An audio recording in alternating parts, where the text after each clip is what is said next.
ತೋಟಗಾರಿಕೆ ಇಲಾಖೆಗೆ ಸಂಬಂಧಪಟ್ಟಂತೆ ಬರೋಣ. ಒಟ್ಟು ತೋಟಗಾರಿಕೆ ಸಮಗ್ರ ತೋಟಗಾರಿಕೆ ಅಭಿವೃದ್ಧಿ ಯೋಜನೆಯನ್ನ ಹೇಗೆ ಮಾಡಿದ್ದಾರೆ ನೋಡೋಣ. 95 ಕೋಟಿ ರೂಪಾಯಿ ವೆಚ್ಚದಲ್ಲಿ ಸಮಗ್ರ ತೋಟಗಾರಿಕಾ ಅಭಿವೃದ್ಧಿ ಯೋಜನೆ 2 ಜಾರಿ.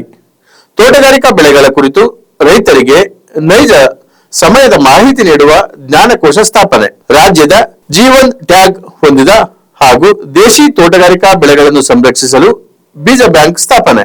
ಬ್ಯಾಡಗಿ ಮೆಣಸಿನಕಾಯಿಯನ್ನು ರೋಗಗಳಿಂದ ಸಂರಕ್ಷಿಸಲು ಸಂಶೋಧನೆಗೆ ಉತ್ತೇಜನ.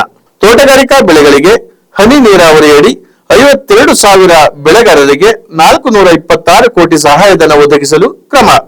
ಇಲಾಖೆಯ ಕ್ಷೇತ್ರಗಳು ತೋಟಗಾರಿಕಾ ಪ್ರವಾಸೋದ್ಯಮಕ್ಕೆ ಉತ್ತೇಜನ.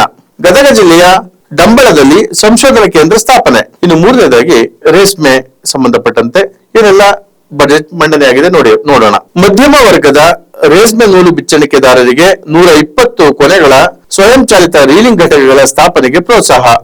ರಾಮನಗರ ಮತ್ತು ಶಿಡ್ಲಘಟ್ಟ ಹೈಟೆಕ್ ರೇಷ್ಮೆ ಗೂಡಿನ ಮಾರುಕಟ್ಟೆಯ 2ನೇ ಹಂತದ ಕಾಮಗಾರಿ ಅನುಷ್ಠಾನಕ್ಕೆ 250 ಕೋಟಿ ರೂಪಾಯಿ.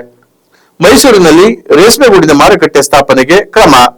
ಸರ್ಕಾರಿ ರೇಷ್ಮೆ ಗೂಡಿನ ಮಾರುಕಟ್ಟೆಗಳಲ್ಲಿ ಗುಣಮಟ್ಟ ಪರೀಕ್ಷೆ ಮತ್ತು ಶ್ರೇಣೀಕರಣಕ್ಕಾಗಿ ಅಸೇರ್ಗಳ ನಿಯೋಜನೆ.